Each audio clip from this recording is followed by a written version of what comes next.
मेरे दिव्य गुरुदेव श्री परमहंस योगानंद जी के द्वारा ये टॉपिक श्रीमद् भगवद गीता के प्रथम अध्याय का 36वां श्लोक और जिसका मीनिंग है, हे भगवान, धृतराष्ट्र के वंश को नष्ट करके हमें कैसी प्रसन्नता होगी। इन महापापियों की हत्या से हमें केवल पाप के चंगुल में ही जाना पड़ेगा। पूज्य गुरुदेव परमहंस योगानंद जी समझाते हैं कि इस राजा सांसारिक इच्छा यानी कि दुर्योधन तथा अंधे इंद्रिय आसक्त मन यानी कि राजा धृतराष्ट्र के अन्य पुत्रों को नष्ट करके कौन से अनोखे आनंद की आशा की जा सकती है। इन मित्रवत शत्रुओं की हत्या, चाहे इन्होंने मेरे विरुद्ध कष्टदायी अपराध क्यों न किए हों, मेरे जीवन को दुखद रूप से ये खोखला बना देंगे और सबसे उच्चतम शास्त्रों के अनुसार यह पापमय होगा। जो शास्त्र सिखाते हैं कि हमें ब्रह्मांडीय विधान के साथ सामंजस्य में रहना चाहिए तथा अपने शत्रुओं का सामना करते समय हिंसा की अपेक्षा प्रेम के समर्थक होना चाहिए। यहाँ दैवी हस्तक्षेप के द्वारा एक तर्क करने वाले सन्यासी भक्त के मन में उदात्त विचार की एक किरण प्रकट होती है और इस तरह से इंद्रियां वास्तव में आतताई और दुष्ट हैं, जो नष्ट होने के योग्य हैं, क्योंकि उन्होंने पहले ही मुझे मेरे शारीरिक, मानसिक और आध्यात्मिक दुख के रूप में रखा हुआ है। अंतर्ज्ञान के माध्यम से ईश्वर की दिव्य उपस्थिति भक्त को याद कराती है कि विषय भोग के कारण उसे अनेक कष्ट आए हैं, जैसे कि रोग, मोहभंग, हृदय की पीड़ा, शोक और अज्ञान।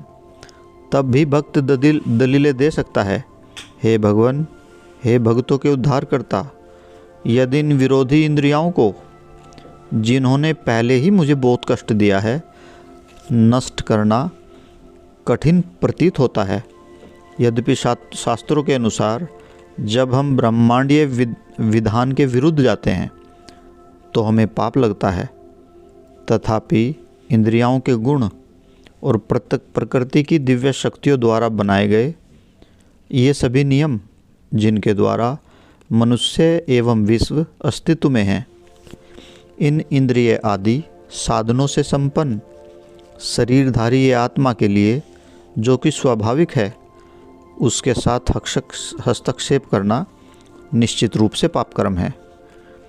शास्त्रों का यह भी कहना है कि हमें अपने शत्रुओं से प्रेम करना चाहिए। हे ईश्वर, इंद्रियों को नष्ट करने की अपेक्षा उन्हें प्रेम पूर्ण उदाहरण के द्वारा धीरे धीरे उन्हें जीतकर आध्यात्मिक जीवन शैली की ओर लाना क्या ठीक नहीं है? ये एक प्रतिभाशाली प्रतिवाद है। शास्त्र बताते हैं और उद्धृत करने से अधिक झूठे तर्क का अच्छा समर्थन और क्या हो सकता है।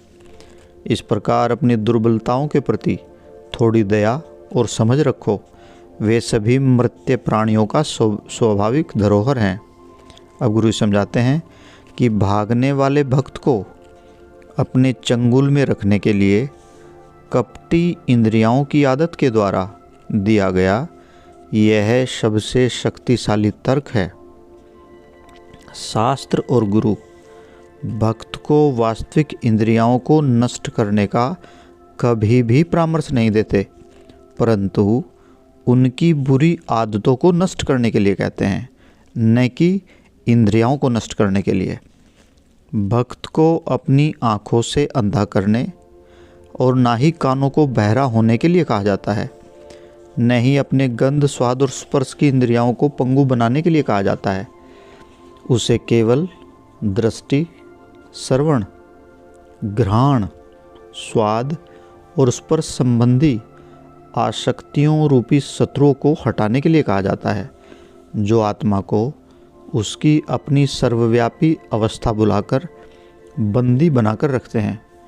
जब सभी इंद्रियाओं की आसक्तियाँ, अट्रैक्शन, शारीरिक सुंदरता का हानिकारक प्रलोभन, चापलूसी और प्रलोभन के शब्दों के प्रति प्रेम, लोभ का बंधन, यौन आकर्षण को इंद्रियाओं की उत्पत्ति स्थानों से हटा दिया जाता है, केवल तब इंद्रियां अपने भौतिक पूर्व आग्रहों, अभिरुचियों, आसक्तियों तथा प्रकृति को त्यागती है। केवल दिव्य आनंद से जुड़ने के लिए वे तैयार हो जाती हैं। जब झूठा तर्क भक्त के मन पर धावा बोलता है तो उसे स्वयं को सुझाव देना चाहिए, मेरी अज्ञानता से उत्पन्न बुरे कर्मों और मेरे द्वारा प्रारंभ की गई बुरी आदतों की पुनरावृत्ति द्वारा मैं विशेष सुखों से प्रेम करने को विवश किया गया हूँ। अब मैं आत्मनियंत्रण के प्रयोग के द्वारा अच्छे कार्यों को प्रस्थापित करके सभी बुराइयों को मिटा दूंगा, जब तक कि अच्छी आदतें दृढ़ता से स्थापित न हो जाएं। संवेदी चंचलता की बुरी आदत का प्रतिस्थापन हटाना मैं ध्यान में शांति की अच्छी आदत से करूँगा। मेरी अच्छी आदतें मेरी इंद्रियों को इतना रूपांतरित कर देंगी कि मैं वास्तव में कह सकूं, मैं केवल उसे देखता, सूंघता, छूता, सुनता, सोचता और अनुभव करता हूँ जो अच्छा है। यही एक शक्तिशाली मन वाले आत्मनियंत्रित भक्त के लिए चुनौती है। अधूरे हृदय का प्रयास पर्याप्त नहीं होगा। अच्छी आदतों को बुरी आदतों से अलग करके ढीले ढाले उपाय एक पक्के किले के समान हैं, जो झूठे तर्क और टाल मटोल के मुंडेर के पीछे बुराइयों की शक्तियों की रक्षा करता रहेगा। अर्थात हमें आत्मनियंत्रित होकर मन को शक्तिशाली बनाकर सभी बुरी आदतों की चुनौतियों को स्वीकार करके इंद्रियों की आसक्ति को अपने मन के राज्य से हटाना होगा। जय गुरु जी।